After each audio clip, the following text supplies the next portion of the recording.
yogis, namaste. Hope your day's going well for you. So I thought it might be helpful to show you Warrior One. That's Virabhadrasana 1 in Sanskrit. And this one again, particularly for me, can feel quite challenging. And again, I'm learning to love this pose by kind of understanding it more really and adjusting my body accordingly.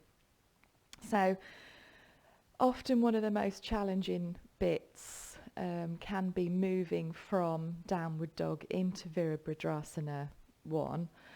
And in Vinyasa Yoga, we're focusing on the transition between the poses as well as the poses themselves, because it kind of teaches us about life and, when we move from one thing to the next, that can be when we feel stress or pressure, when we're changing something, that's when we can lose maybe our focus even. So if we start from downward dog,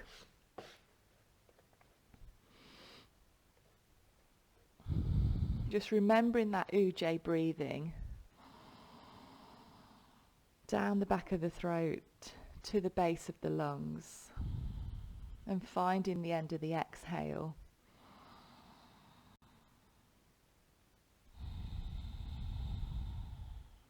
And tucking the toes under. I'm going to inhale the hips up to the sky, pushing with the palms. And relaxing the head down.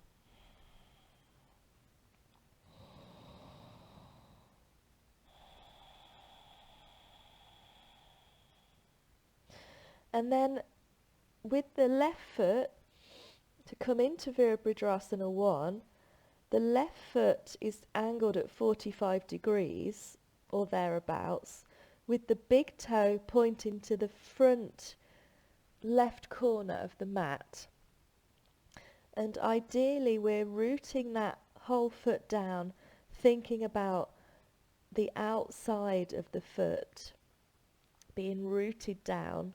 But if that's too much, you can bring the foot up, trying to keep it down though as we swing forward. You can swing the right foot forward.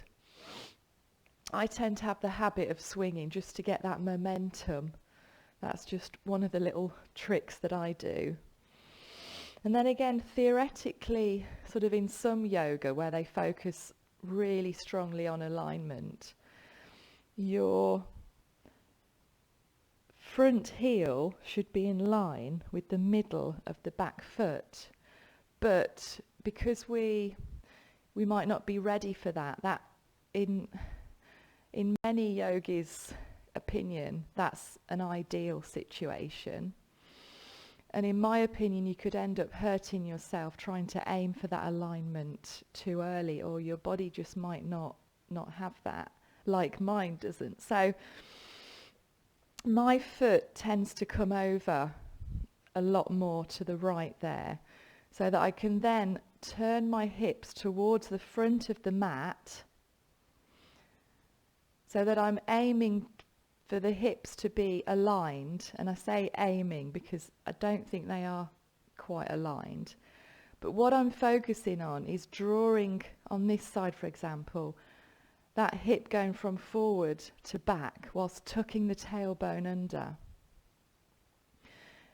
And the key thing that I've found for my body is, like I've said probably so many times, is gripping that back glute under to protect my back. Because so many times in Warrior One I've ended up with a bad back because the weight is being compressed into the lower back too much.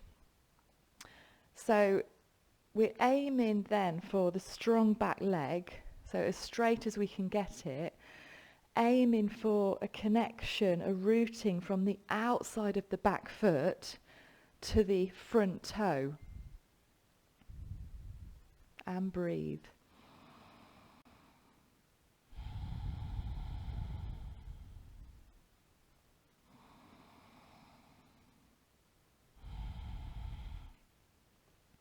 And then kind of thinking about this front foot here, we're trying to root all four corners of the feet down equally, because you can kind of feel a bit of a wobble going on there.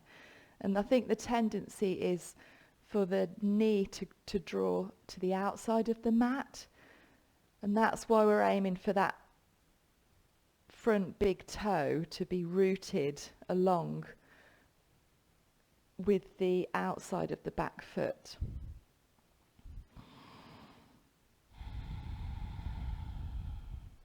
So then, again, ideally and theoretically, we're aiming for the right thigh to be parallel with the floor. And we certainly don't want the knee going over the ankle, because that's going to put pressure on the knee joint and on the ankle joint. So gripping with my back leg and particularly my glute, then engaging the core, drawing the right hip back. I'm then going to bring my arms up, relaxing my shoulders down.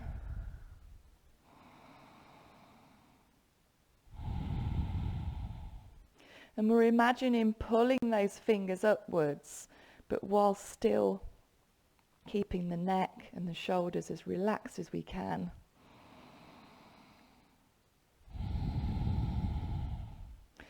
And basically focusing on the breath and thinking strong warrior. And this pose is going to make my mind and my body strong.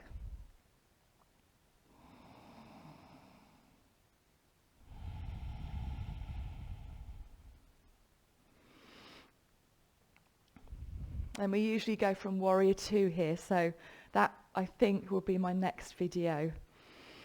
So good luck. Main thing is focusing on the breath, most importantly, and keep practicing little and often, because you will understand more naturally just with the practice.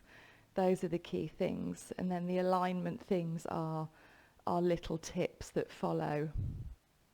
Thanks, guys. Have a great day.